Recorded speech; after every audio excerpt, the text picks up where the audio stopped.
Let's speak to Robert Bates, the Centre for Migration Control. He is their research director. Robert, I've been looking at the figures of immigration for a long time, throughout many guises of my career as a journalist and as someone connected to politics. And you always think, well, it can't get more than that. And yet it does. I remember us complaining when it went into hundreds of thousands, when it was no longer tens of thousands. Now it went up to 200,000, then 300, then 500,000. And now we're 750,000 in 1 year. And you think to yourself, what is going on? How is this possible? Especially when you learn that a huge proportion of these people, 300,000, 373,000, that's almost 400,000. So almost 2/3 of the people who came aren't people even working. They're family migrants. Robert, who's in charge of this and why are they not doing their job? Yeah, so you look at what's been repeatedly promised to the British public since about 2010, and as you say, we've been told it'd be hitting the tens of thousands under David Cameron's watch. Boris Johnson told us we'd be taking back control of our borders and bringing the numbers down. But as these figures out today show, we are frankly an outlier on international standards when it comes to letting in people to our country. I think what the figures really highlight is how far down the path Britain has gone on the mass migration experiment compared to other countries. We've allowed ourselves to become trapped effectively into a Ponzi scheme of mass migration, where we repeatedly tell ourselves that, mass migration is needed because it's good for the economy. Without letting in huge numbers every single year, we'd simply stagnate. But if you actually look at GDP per capita and other indicators of how the country is performing, I think it would actually struggle to argue that we are a rich country at this point. Our living standards across the board are completely at a standstill, and I don't think that people have yet pieced together in the chambers of Whitehall that mass migration isn't actually the solution to the problem, and in fact it's actually making things a lot worse. We're having less spent on people per capita, we're having better huge strain put on our public services, and we need to really have a frank conversation about, do we want to continue going down this path? Because the problem's only going to get more and more compounded if we keep going down. In 10 years' time, what is the country going to look like? What's our economic position going to feel like if we keep going down this route?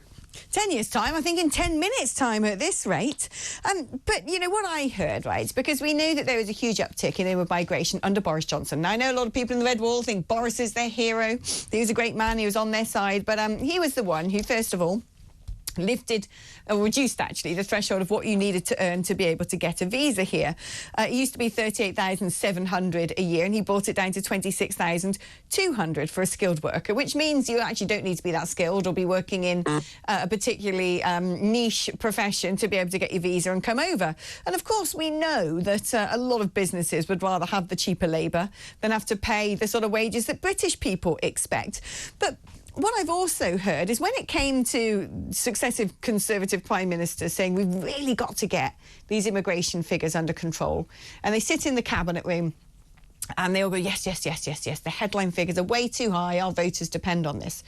Then what happens is the Health Secretary says, not under my watch, we need doctors and nurses and people to work in care homes. OK, we're going to create a sort of safeguard for staffing when it comes to the care sector.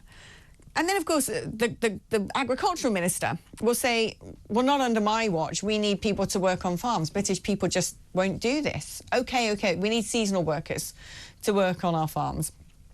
Then the Department for Biz will come along and say, well, not on my watch, because I've been lobbied by the hospitality industry saying if we don't have people coming over to work in our bars and restaurants, we just won't have waiters and waitresses. OK, we'll carve out an exception. And then, of course, the Department of Education says, well, not on my watch. The universities have all told me that if we no longer have loads of foreign students, and we've got to make it attractive for them by enabling them to stay a year, 2 years after they've got their degree, the universities will collapse. There's no more funding. And by the time he's gone round the entire table, guess what? Every single department has a carve-out, which means the numbers never come down. What do you think a Prime Minister should be doing in this country? Well, I think what we need to be doing as soon as possible is reverse some of the changes to our visa systems that the Johnson administration introduced. And in particular, you mentioned the healthcare sector there. I think one of the most disastrous policy decisions that's been taken in recent times was that taken by Priti Patel and Boris Johnson to introduce the health and social care visa, which we absolutely know now, for a matter of fact, has been used effectively as a backdoor for people to get into the UK.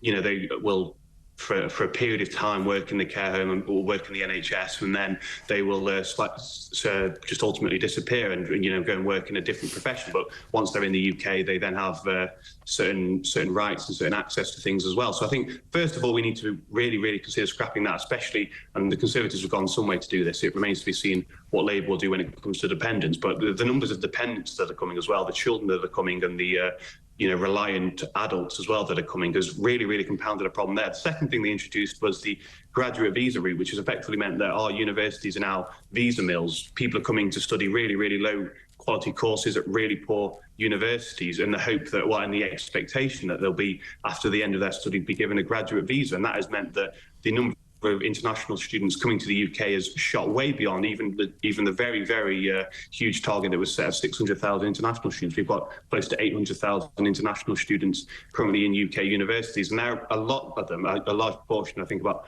half is the latest figures, will ultimately be able to stay because of the graduate visa route. So we've got all these back doors that have been opened, as you say, from secretaries of state that are not wanting to have to deal with the headache that would unfold if we were to introduce measures in their certain remit. And the problem is that we really have a system where the Home Secretary is the only Secretary of State with an actual impetus to try and bring numbers down. We saw that very clearly with Suella Braverman, who was fighting a very good fight against some of the more liberal tendencies that we saw of the Gillian Keegans of the world. But the problem is that they are completely drowned out and they end up ostracised. Do you think that it would be injurious or just downright common sense at this point for people to turn around and go, or people, I say the Prime Minister or the Home Secretary, to turn around and say, we're bringing in an annual migration cap? I mean, I'd say let's ring-fence the health sector, but otherwise we're bringing in an annual migration cap. And do you know what? Businesses are just going to have to adapt. Well, we need a target, and I think when people dismiss the idea of actually setting a target on this, and this is something that the Labour government are definitely doing as well, they're dismissing out straight off the bat the idea of actually introducing a cap on these numbers, is it forces people to work around it. It forces people to kind of direct their energies towards employing British people. It forces them to consider the fact that they're not going to just be able to pull the lever of cheap, low-skilled migration whenever they have a slight problem in their industry. And, we need to remember we've got over 9 million people in this country that are economically inactive and have just fallen out of the workforce. And rather than just simply importing people from parts of the country that have, parts of the world that have very low skills and sometimes have, standards in, for instance, the healthcare sector that we would not perhaps consider appropriate for the UK to work in care homes and to work in hospitals, we need to really start thinking about how we get Britain back into these roles instead. And let's talk now about Sir Keir Starmer, who is, don't worry, he's not in control of legal migration, but he's smashing those gangs, isn't he? One person's been arrested, a 44-year-old. That's going to solve the whole crisis, isn't it? But joking aside, I wonder why we weren't... I don't know whether this is a PR exercise, right, where the government has made this their mainstay, their main proposal. We're going to get rid of the deterrent. We're not doing the Rwanda scheme. It's a gimmick, although I think scrapping it was a bigger gimmick than it was a gimmick of itself. But do you know what? We're going to go after the gangs, and 3 police forces all got together and they've managed to nick 1 man. I mean, look, anyone who gets arrested as part of these gangs is good, I would say.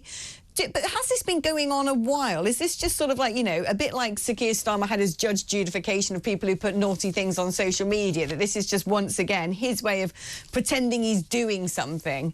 And actually these sorts of arrests like this have been taking place for years and years and years. Or is this indicative, perhaps, of his plan might be beginning to work?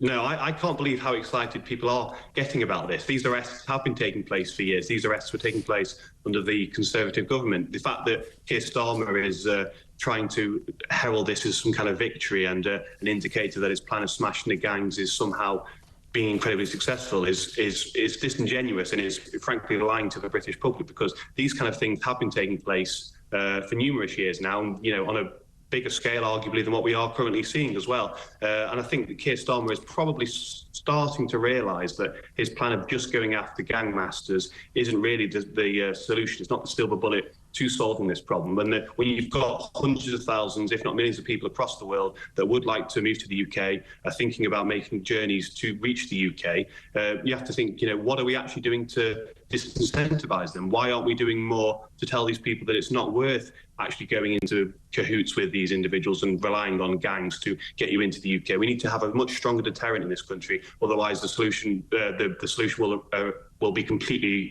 unobtainable.